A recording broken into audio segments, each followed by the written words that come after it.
Hello everyone, তো আরও একটা নতুন ভিডিও নিয়ে তোমাদের সামনে চলে আসলাম। আজকে কিন্তু আমি স্মুথনিং করছি আমার দিদির হেয়ারে।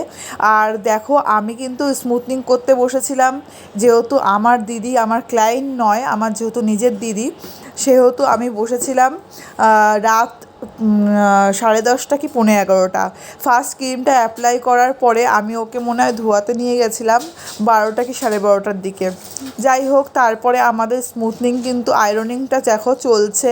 এরপরে কিন্তু ফাইনাল রেজাল্টটা তোমরা দেখতেই পাচ্ছ, কেমন হয়েছে অবশ্যই কমেন্ট করে জানাবে।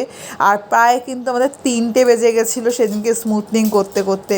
শুধুমাত্র ও আমার দিদি বলেই হয়তো এটা সম্ভব হয়েছে, না হলে আমার তো কোনো কাস্টমার হয়তো 3টে অবধি জেগে বা আমিও তাদের বাড়িতে থেকে এরকম স্মুথনিং করতে পারতাম না। যাই হোক, তোমরা পুজোতে যারা যারা এখনও পর্যন্ত বুকিং করোনি আমাকে, তারা কিন্তু ঝটপট করে বুকিং করে নাও। নেল এক্সটেনশান, ফেসিয়াল, যে যেটা করতে চাইছো, হেয়ার কাটিং, সব কিছুর ওপর কিন্তু তোমাদের একটা বিশেষ ছাড় রয়েছে। পুজোর একটা বলতে পারো অফার রয়েছে, সেটা কিন্তু তোমরা পুজো অবধিই পাবে। পুজোর পর কিন্তু সেই অফারটা আমি রাখছি না। তো আজকের স্মুথনিং তোমাদের কেমন লাগলো আমাকে অবশ্যই কমেন্ট করে জানাবে, আর ভিডিওটা পারলে শেয়ার করে দেবে। টাটা বন্ধুরা।